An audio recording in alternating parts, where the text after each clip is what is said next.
most important strategy for solving climate change in the near term is what the CCAC is doing right now to show the world how to cut the short-lived climate pollutants. The black carbon, the tropospheric ozone, or urban smog, the methane, and the hydrofluorocarbons, or HFCs. This part of climate change, if we are to solve it using existing technologies, which we already have, and usually existing laws at the national and international level, can give us 6 times more climate protection between now and 2050 than the most aggressive strategy to reduce CO2. We have to reduce CO2 as well. We have 2 levers to solve climate change. The CO2 lever, we have to pull it hard and fast right now. That can solve half of climate change.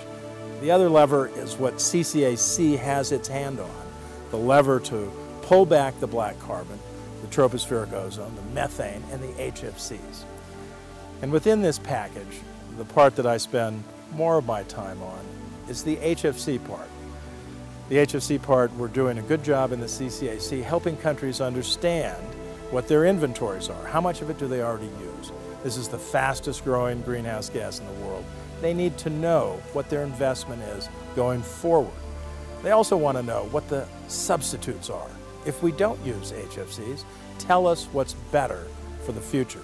CCAC is telling people that there are better substitutes, and if they use these substitutes, they can also improve the energy efficiency of the refrigerators and air conditioners and other equipment that use HFCs. This is incredibly important because a lot of the carbon footprint comes from the fossil fuels that run the air conditioners. For example, in India alone, 40% of all electricity goes to air conditioning. And in a country that's very hot and just suffered a heat wave 10 days ago that caused blackouts, that led to riots where citizens kidnapped the managers of the utilities, it's important to know how to be more energy efficient.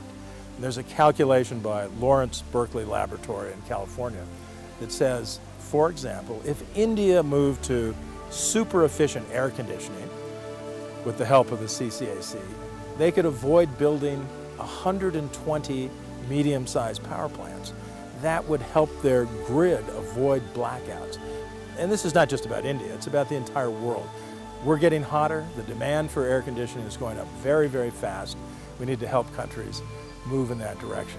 And the final piece that I'll mention on HFCs is the global agreement called the Montreal Protocol, endorsed by the ministers of the CCAC at one of our last high-level meetings.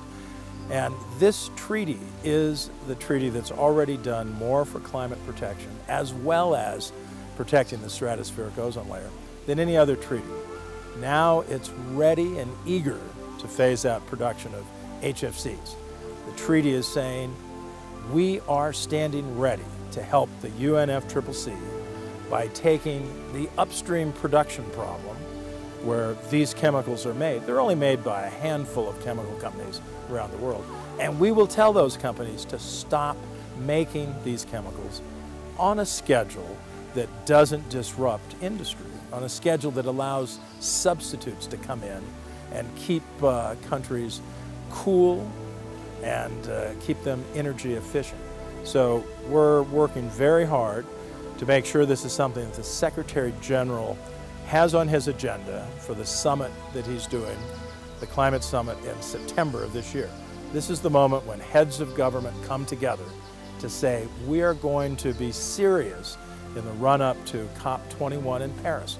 We've spent 21 years trying to negotiate a good climate treaty. And one thing we've learned is that we need help from outside the UNFCCC. Montreal Protocol is part of it. CCAC is part of it. Air pollution control laws at the national and regional level. These are all part of what we need for solving climate change. And all of those things need to complement a strong treaty under the UNFCCC, COP21. And we need to keep in mind that that treaty will not go into effect until 2020. So in that period, what we do is the difference between a world that goes into the tipping points that we may not be able to back up from, and a world that may be safe for the future.